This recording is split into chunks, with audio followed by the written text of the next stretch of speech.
আসসালামু আলাইকুম রহমতুল্লাহ। আশা করি আপনারা সবাই অনেক ভালো আছেন। আমি 𝘁𝗵𝗲𝗀𝗻 আছি আপনাদের সাথে। আজকে আমি আপনাদেরকে দেখাতে যাচ্ছি যে কিভাবে আপনার ওয়ার্ডপ্রেস ওয়েবসাইটের জন্য প্লাগইন ইনস্টল করবেন। আমি র্যাঙ্ক ম্যাথ প্লাগইনটা ইনস্টল করে দেখাবো, এটাকে ডিঅ্যাক্টিভ করে দেখাবো এবং সেটাকে ডিলিট করানো দেখাবো। তো সেটার জন্য অবশ্যই আপনাকে সর্বপ্রথম আপনার ওয়ার্ডপ্রেস ওয়েবসাইটের যে ডাব্লিউপি অ্যাডমিন আছে সেটা আপনাকে অবশ্যই আগে নিতে হবে, ঠিক আছে? অ্যাক্সেসটা নিলাম।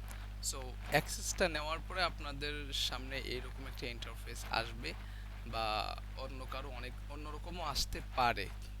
হ্যাঁ, এটা নাও আসতে পারে। আমি এখানে হচ্ছে মনস্টার ইনসাইড একটা প্লাগইন ইনস্টল করেছি, যার জন্য আমার ওয়েবসাইটের ভিতরে ভিজিটর কেমন কি এই ধরনের কিছু দেখাচ্ছে আর কি। তো যাই হোক, যেটাই আসুক না কেন, আপনাকে আপনার যে ওয়েবসাইটে যে ড্যাশবোর্ডটা আছে এই ড্যাশবোর্ডের জাস্ট বাম দিকে যদি আমরা খেয়াল করি, তাহলে এখানে আমরা দেখতে পাবো প্লাগইন নামে একটা অপশন আছে। এই যে প্লাগইন নামের অংশ, হ্যাঁ, আমি সহজে একটা জিনিস আপনাদেরকে বোঝাই। ওয়ার্ডপ্রেস ওয়েবসাইটের প্লাগইনকে আমরা আমাদের যে মোবাইল ফোন আছে না, আমরা মোবাইল ফোনের একটা জিনিস কল্পনা করতে পারি, সেটা হলো প্লে স্টোর। আমরা মোবাইল ফোনে যখন প্লে স্টোরে যাওয়ার পর সেখান থেকে আমাদের যে অ্যাপসটা প্রয়োজন পড়ে সেখান থেকে অ্যাপস ডাউনলোড করে এবং ইনস্টল দিই। তো ওয়ার্ডপ্রেসের জন্য প্লাগইনকে আমরা মোবাইল ফোনের প্লে স্টোর হিসেবে কল্পনা করতে পারি। মানে প্লাগইনটা হচ্ছে এক ধরনের প্লে স্টোর, যে এই স্টোরের ভিতরে ওয়ার্ডপ্রেস ওয়েবসাইটের জন্য যে অ্যাপসগুলো দরকার পড়ে সেই জিনিসগুলো আমরা এখান থেকে ইনস্টল করতে পারি। তো মোবাইলের ক্ষেত্রে আমরা এখানে বলতেছি প্লে স্টোর।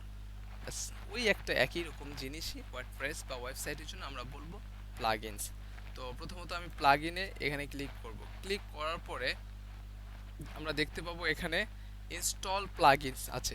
ইনস্টল প্লাগইন হলো যে আপনার আগে যদি কোনো প্লাগইন ইনস্টল করা থাকে, তাহলে সেই ইনস্টল করা প্লাগইন আপনি দেখতে পারবেন এবং তার নিচেই দেখতে পাচ্ছি অ্যাড নিউ।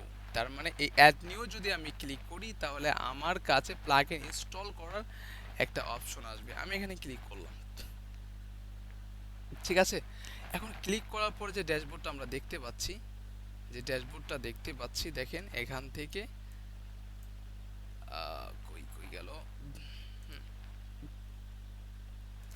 এখান থেকে নিয়ে এই পর্যন্ত। এখানে দেখেন কিছু কিছু প্লাগইন ওপরে অটোমেটিক আছে, যেমন ক্লাসিক এডিটর একটা প্লাগইন আছে, হ্যাঁ, ক্লাসিক এডিটর একটা প্লাগইন আছে, তারপরে জেটপ্যাক প্লাগইন ক্লাস, এরকম অনেক ধরনের প্লাগইন এখানে আছে।